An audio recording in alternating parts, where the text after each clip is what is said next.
Hello guys, welcome to my channel learn civil software. तो आज हम अपने लेक्चर में थोड़ा आगे पढ़ेंगे मैटलैब के बारे में। आज हम जो मैथमेटिक्स प्रॉब्लम है, एक्सप्रेशन है मैथमेटिक्स का, उसको हम असाइन करेंगे और उसकी वैल्यू देखेंगे कि कैसे हम असाइन करते हैं और कैसे वो सॉल्व होती है। चलिए आज हम बनाते हैं। हमने ये चार चार एक्सप्रेशन ले लिए मैथ के। जैसे हमने पहला, अभी चलते हैं हम पहला बनाएंगे, y equal to A X plus B. ये हमने एक्सप्रेशन ले लिया पहला। अब हम इसको मैटलैब में बनाते हैं। मैटलैब में बनाने के लिए सबसे पहले हम मैटलैब को ओपन करेंगे।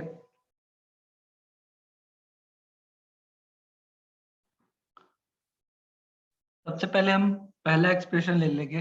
तो एक्सप्रेशन को हम पहले लिख लेते हैं। एक्सप्रेशन को लिखने के लिए जैसे हम उस एक्सप्रेशन लिखेंगे, उसको पहले असाइन नहीं करेंगे। जैसे हमने कोई भी नाम देते थे, हम पहले उसके ऊपर एक्सप्रेशन लिख देंगे, उसके नीचे से उसको सॉल्व करेंगे। हम एक्सप्रेशन लिखने के लिए सिंपली हम इसमें परसेंटेज लगा देते हैं। यहाँ पे परसेंटेज लगा देंगे तो ये वैल्यू जो हम एक्सप्रेशन लिखेंगे वो असाइन नहीं होगी, सिर्फ वो एक्सप्रेशन लिखेंगे। पहला एक्सप्रेशन क्या था? y equal to A X plus B. तो हम लिख लेते हैं y equal to A X plus B.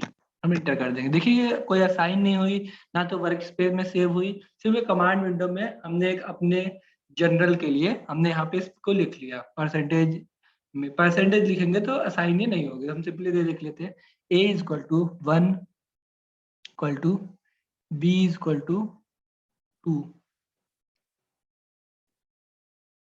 b equal to 2। a equal to ले लिया हमने 1 और b इक्वल टू ले लिया 2। अब हमें x की वैल्यू देगी, x equal to 5। Enter. x equal to 5 ले लिया। अब हम एक्सप्रेशन को लिखेंगे। एक्सप्रेशन हमको क्या चाहिए? y equal to A X plus B. तो हम ले लेंगे y equal to A X. X देखेंगे a और x मल्टीप्लाई में है, तो हम यहाँ पे डायरेक्ट मल्टीप्लाई का साइन लगाएंगे। मल्टीप्लाई का साइन लगा लेंगे तो, और x plus B. y equal to हमने ले लिया, a की वैल्यू यहाँ से पिकअप कर लेगा, b की वैल्यू यहाँ से ले लेगा, 5 की वैल्यू, x की वैल्यू यहाँ से ले लेगा। अब हम इसको सिंपली इंटर कर देते हैं। तो देखिए 7 आ गया। अब हम इसने देख लिया। हमने हमारे पास जो एक्सप्रेशन है, अगर इसको सॉल्व करेंगे ये वैल्यू रख के, तो हमारे पास ये आएगी। देखिए हम इसको चेक कर लेते हैं। 1 a इक्वल टू 1, x में 5, 5 1, 5 1 जा 5 प्लस 2 7, ये आ गया 7। अब हम चाहते हैं कि एरे बना लेते हैं। एक एरे बना लेते हैं, जैसे x equal to 1 double dot 0 10। हम 1 से 10 तक इसका एक एरे बना लेते हैं और इंटर कर देते हैं। तो देखेंगे हमने देखिए यहाँ पे भी x की वैल्यू ली थी 5 और यहाँ पे x की वैल्यू ले ली एरे। एरे लेने के लिए हमारे पास ये है। अब हम इस एरे को इसमें असाइन करेंगे कि जो हमारे पास x की वैल्यू है वो अलग अलग अलग नंबर पे x की वैल्यू चेंज हो जाए। तो हम सिंपली इसको दे देंगे और यहाँ पे ले लेंगे और एंटर कर देंगे। तो देखेंगे कि यहाँ पे x की वैल्यू जो हमारे पास यहाँ से वो ले रही है, x की वैल्यू जो यहाँ से ले रही है y में, और 1 पे 1 यहाँ डाल रही है, फिर ए बी ले रही है, फिर 2 डाल रही है, फिर ए बी ले रही है, फिर 3 डाल रही है, फिर इस तरह से ये हमारे पास वैल्यू असाइन होगी। आप देखेंगे तो हमारे पास यही वैल्यू आएगी। हम इसको सॉल्व भी कर करके आप देख सकते हैं ये हमारे पास ये कैसे आ रही है। हम इसको a की वैल्यू भी चेंज कर सकते हैं। जैसे हमारे पास ये x की वैल्यू हो गई, x की वैल्यू अब हम सिंपली मान लीजिए ये हमारे पास एरे होगा, हमको एरे को डिलीट करना है, तो हम सिंपली लिखेंगे क्लियर x, तरह कर देंगे। तो देखेंगे हमारे पास यहाँ से x का वैल्यू डिलीट हो गया। तो हमारे पास हमने जो ये x5 लिया है, अब ये x5 को ही लेगा। अब मान लीजिए हमारे पास एक वैल्यू एक वैल्यू को हम एरे बना लेते हैं और उसमें उसमें देखते हैं, उसको चेंज करेंगे। तो हम सिंपली लिखेंगे a equal to 1 to 10। Array बना लिए। एरे बना लिए। एरे बनाने के बाद हम देखेंगे कि यहाँ से हमने ए की वैल्यू भी ली थी, ए की वैल्यू 1 ली थी। तो हम यहाँ पे जब एरे बनाएंगे तो ये ओवरराइट हो जाएगी, 1 वाली वैल्यू हट जाएगी और ये जो हम नई वैल्यू देंगे ये आ जाएगी। देखिए यहाँ से हमने 1 था, 1 चेंज हो गया, ये एरे हो गया 1:10। अब हम इसमें ये वाले फार्मूले को असाइन करेंगे। ये वाले फार्मूले को असाइन करने के लिए हम सिंपली एरो से ऊपर जाएंगे और इस वाले फार्मूले पे आएंगे और इंटर कर देंगे। ये हमारे पास देखिए यहाँ पे लिखा है x डिफाइंड नहीं हो रहा है। x डिफाइंड क्यों नहीं हो रहा है? क्योंकि हमने ये वाले जो x को ओवरराइट हुआ था उसको डिलीट कर दिया था, हमको फिर से x की वैल्यू देनी पड़ेगी। x is equal to 5 enter कर दिए। अब हम इस फॉर्मूले को पुट कर देंगे तो देखिए ये वैल्यू आ गई। ये वैल्यू एरे वाली आ गई, जैसे हम यहाँ से ले लिया x की वैल्यू, a की वैल्यू इसने चेंज की, फिर x का वैल्यू 5 किया, फिर इंटू 5 किया और फिर 10 इस प्लस में b की वैल्यू ले ली, a की वैल्यू 1 ली, फिर a की वैल्यू 2 ली, फिर a की वैल्यू 3 ली, फिर a की वैल्यू 4 ली। ऐसे एरे से इसने अलग अलग नंबर पे अलग अलग आंसर हमको दे दिया। तो अब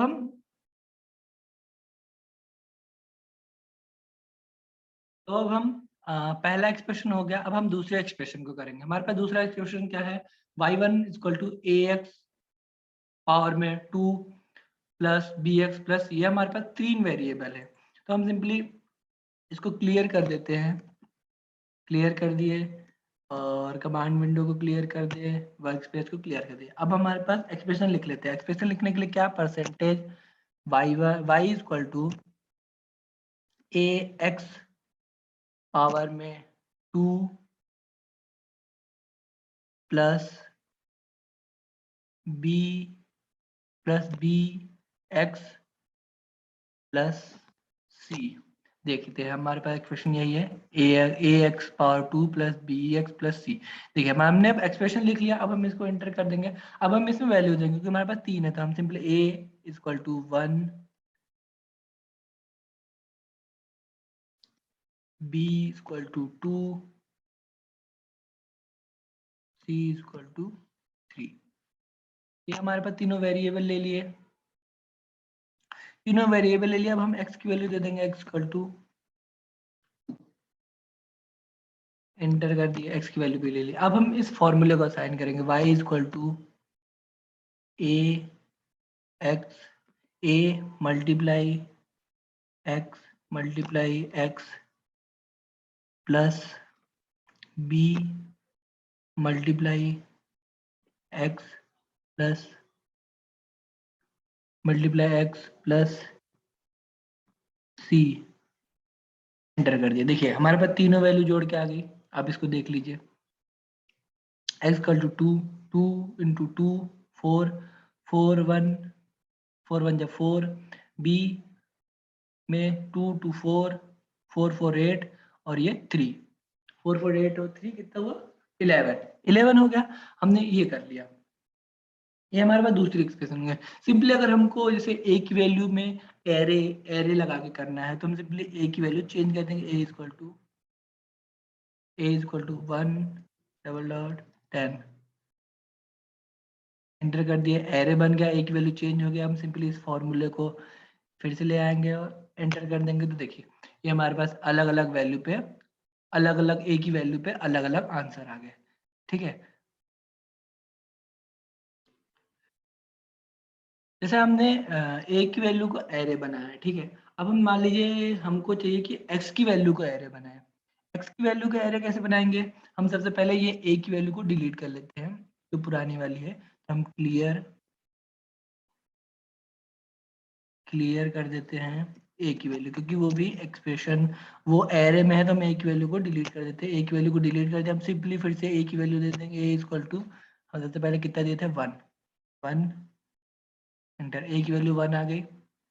अब हम जैसे x की वैल्यू को मान लीजिए एरे करते हैं। x की वैल्यू को एरे करने के लिए हम x इक्वल टू 1 डॉट 10 हम ax की वैल्यू को एरे कर दिए। ठीक है, x की वैल्यू को हमने एरे कर दिए तो देखिए जब हम इस फॉर्मूले में x की वैल्यू को एरे को लगाएंगे तो एरर आएगा। एरर क्यों आएगा वो हम अभी बताते हैं। देखिए हमने इसको फॉर्मूले पे लगाते हैं। देखिए एरर आ गया। एरर क्यों आया? क्योंकि ये जो मैट्रिक्स है, मैट्रिक्स में मल्टीप्लाई डायरेक्ट नहीं होता। मैट्रिक्स में डायरेक्ट मल्टीप्लाई करने के लिए हमको ये जो दोनों एक्स से एक्स के बीच में एक डॉट अप्लाई करना पड़ेगा। जैसे देखिए हम एक एक्सप्रेशन में एक डॉट अप्लाई कर देंगे। डॉट अप्लाई करने से क्या होता है कि जो जो ये जो इंडिविजुअली मल्टीप्लाई कर देता है एक दूसरे में। डॉट डॉट का काम ये होता है कि ये इंडिविजुअली दोनों में मल्टीप्लाई कर देता है। अब हम सिंपली इसको एंटर कर देंगे तो देखिए डॉट लगाने से जो x का है ये इंडिविजुअली एक दूसरे में मल्टीप्लाई करेगा और उसकी वैल्यू दे देगा। ठीक है, समझ गए डॉट का क्या है? डॉट लगाने पे हमको बहुत फायदा होता है कि हम इंडिविजुअली एक दूसरे को मल्टीप्लाई भी कर सकते हैं। ठीक है, आगे बढ़ते हैं। अब हम तीसरे एक्सप्रेशन में इसको हम क्लियर कर देते हैं, क्लियर ऑल कर देते हैं, क्लियर कर दिए, ये भी क्लियर कर देते हैं। ठीक है, अब हम तीसरे एक्सप्रेशन में पढ़ते हैं। तीसरे एक्सप्रेशन में देखते हैं y2 equal to A E the power X, E the power X है, तब हम इसको कैसे मैटलैब में लिखेंगे आइए देखते हैं। सबसे पहले हम परसेंटेज लिख देते हैं, percentage A Y equal to A E के पावर एक्स, एंटर कर दिए। अब हम ए की वैल्यू ले लेते हैं, A equal to 2, enter, B equal to 3, B नहीं है, एक्स इक्वल टू 5, एंटर। एक की वैल्यू भी ले लिए, अब एक्स की वैल्यू भी ले ली। अब हम y इक्वल टू डालते हैं, y equal to a to the power a X E. A क्या होता है? एक्सपोनेंशियल। एक्सपोनेंशियल को हम कैसे लिखेंगे? a मल्टीप्लाई में हम सिंपली लिख देंगे एक्सपोनेंशियल ई एक्स पी लिख देंगे, तो वो एक्सपोनेंशियल ऑटोमेटिकली जो मैटलैब होता है वो उसको वेरीफाई कर लेगा और वो उसके पावर में चला जाएगा और x की वैल्यू दे देगा। हम उसको ब्रैकेट में दे देंगे x की वैल्यू, x इक्वल टू, और फिर एंटर कर देंगे। तो देखेंगे ये एक्सपोनेंशियल ऑटोमेटिकली हमको सिर्फ e की वैल्यू को ई एक्स पी लिखना है और वो ऑटोमेटिकली x को पावर में ले जाएगा और एक्सपोनेंशियल ले लेगा। ठीक है, ये देखिए y की वैल्यू आ गई। अब हम x की अलग अलग वैल्यू पे भी इसको चेंज कर सकते हैं। सेम जो प्रोसेस है जो हमने पिछले दो एक्सप्रेशन में किया है वो इस एक्सप्रेशन में भी कर लेंगे। ठीक है, अब हम सिंपली जैसे हम मान लीजिए करके देख लेते हैं, x की वैल्यू चेंज कर सकते हैं, x इक्वल टू 1/10 और इंटर किए, ये आ गई। अब हम पुराने वाले अपने एक्सप्रेशन में चलेंगे और एंटर कर देंगे, तो देखिए अलग अलग x की वैल्यू पे अलग अलग आंसर आ गए। ठीक है, अब हम ठीक है अब हम अपने लास्ट एक्सप्रेशन पे चलते हैं, इसको क्लियर कर देते हैं। लास्ट एक्सप्रेशन क्या है हमारे पास? log y3 equal to log a into log b, log a into log b है। अब हम एक्सप्रेशन को लिखते हैं, percentage y equal to log y equal to log bracket में a इंटू log ब्रैकेट में b, एंटर। a की value ले लेते हैं 2, a equal to 2, b equal to 3, enter करते ए और बी की वैल्यू ले लिया। अब हम एक्सप्रेशन असाइन करते हैं, y इक्वल टू लॉग। अब अगर हम लॉग सिंपली ब्रैकेट में a लिख देंगे तो हमारे पास जो लॉग की वैल्यू है वो आ जाएगी लॉग। अब हम चाहते हैं कि जो 2 की वैल्यू ले, तो हम सिंपली इसमें देंगे log 10 ब्रैकेट में a मल्टीप्लाई log ब्रैकेट में b, log 10 ब्रैकेट में b, एंटर। देखिए log a और b दिए log 10 को, तो अब हम हमारे पास ये आ गया। हम सिंपली मान लीजिए हमको देखनी है कि log 2 की वैल्यू क्या होती है, तो हम सिंपली log ब्रैकेट में 2 एंटर कर देंगे, तो हमारे पास log 2 की वैल्यू आ जाएगी। log 2 की वैल्यू हमारे पास ये आएगी। अब हम सिंपली log 2 की वैल्यू देखेंगे तो हमारे पास log की वैल्यू मल्टीप्लाई होके आएगी, तो हम सिंपली log 2 की वैल्यू देखेंगे। तो हम log 2 की वैल्यू कैसे देखेंगे? log 10 ब्रैकेट में 2, देखिए log 2 की वैल्यू आ गई। हम log 3 की वैल्यू देखते हैं, log 10 log 3 की वैल्यू देख लेंगे, एंटर कर देंगे, तो ये देखेंगे ये हमारे पास log 2 की वैल्यू आई, log 3 की वैल्यू आ गई। हम इसको सिंपली मल्टीप्लाई करेंगे तो हमारे पास ये वाले आंसर आ जाएंगे।